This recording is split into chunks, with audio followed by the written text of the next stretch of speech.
3, 2, 1 start. यूं तो चुनावों और वायदों का पुराना रिश्ता रहा है। नेता खुलकर जनता के एहसासों से खेलते हैं और उम्मीदों का आसमान दिखाते हैं।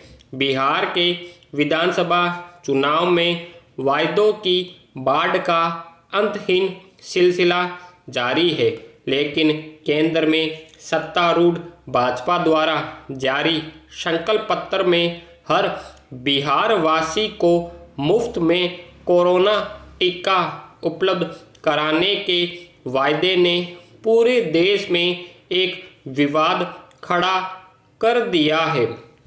विपक्षी दल इसे कोरोना महामारी का राजनीतिकरण बता रहे हैं। निसंदेह कोई राजनीतिक दल कोई भी वायदा कर सकता है, लेकिन उसका नैतिक पक्ष भी देखना जरूरी है।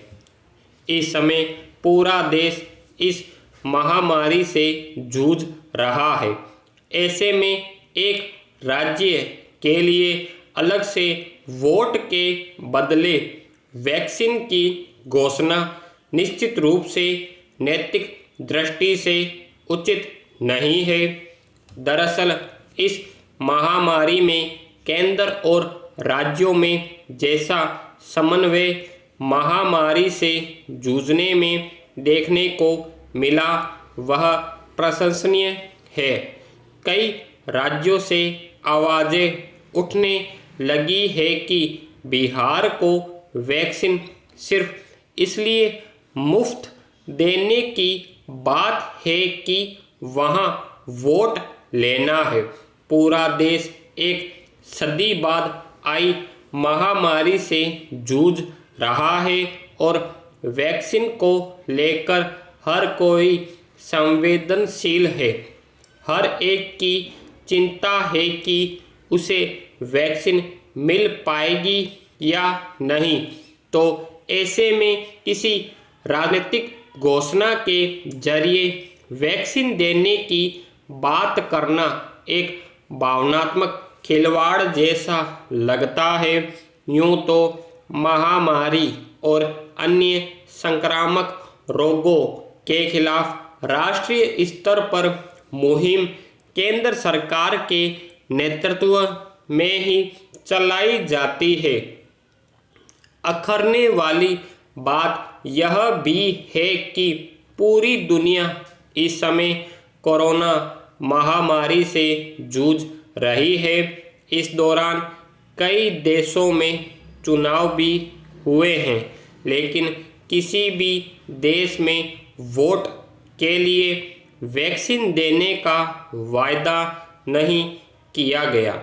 यहाँ तक कि दुनिया के सबसे ताकतवर लोकतंत्र और कोरोना से सबसे ज़्यादा प्रभावित अमेरिका में अगले महीने होने वाले राष्ट्रपति चुनाव को लेकर भी कोई ऐसा वायदा नहीं किया गया।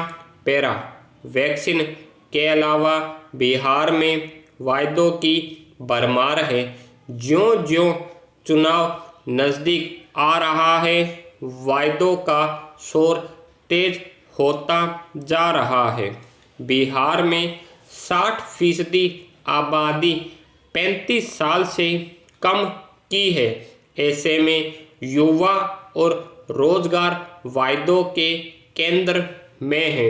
राजद ने जहां 10 लाख युवाओं को नौकरी देने का वायदा किया है, तो भाजपा ने 19 लाख युवाओं को नौकरी देने का वायदा किया है। एक नए दल ने तो 80 लाख लोगों को रोजगार देने का वायदा किया है। बिहार की 85% आबादी ग्रामीण इलाकों में रहती है, तो सभी राजनीतिक दलों ने ग्रामीण विकास को अपनी प्राथमिकता दी है। जदयू और भाजपा ने गलियों में सोलर लाइट लगाने का वायदा किया है।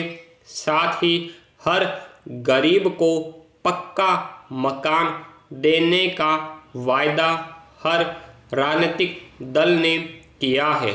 वहीं लोजपा ने हर प्रखंड में सुविधा युक्त बारात घर बनवाने और गरीबों को पक्का मकान देने का वायदा किया है।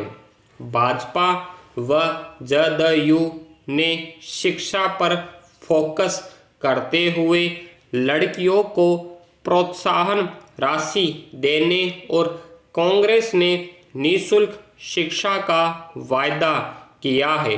कांग्रेस ने मुफ्त बिजली और कर्ज माफी का वायदा किया है। लोजपा ने कृषि व सहकारिता को बढ़ावा देने की बात कही है।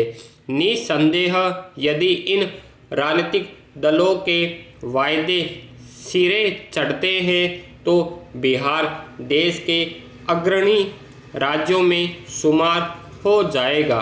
यहाँ सवाल वायदों को पूरा करने की संभावना और राजनीतिक दल के पास उपलब्ध संसाधनों का उठता है। कुछ विपक्षी दल कोरोना वैक्सीन मुफ्त बांटने के मुद्दे को लेकर चुनाव आयोग के पास जाने की बात कह रहे हैं, लेकिन चुनाव घोषणा पत्र में किए गए वायदों को प्रतिनिधित्व कानून के तहत भ्रष्ट व्यवहार के तौर पर नहीं देखा जा सकता। चुनाव आयोग देखता है कि ऐसी घोषणाओं के लिए पार्टी के पास संसाधन है या बजट में इसका प्रावधान किया जा सकता है। लेकिन एक बात तो तय है कि मुफ्त की घोषणाओं से लोग चुनाव में प्रभाव में आते हैं, जो कि लोकतंत्र की स्वस्थ परंपराओं के अनुरूप तो कदापि नहीं है। स्टॉप।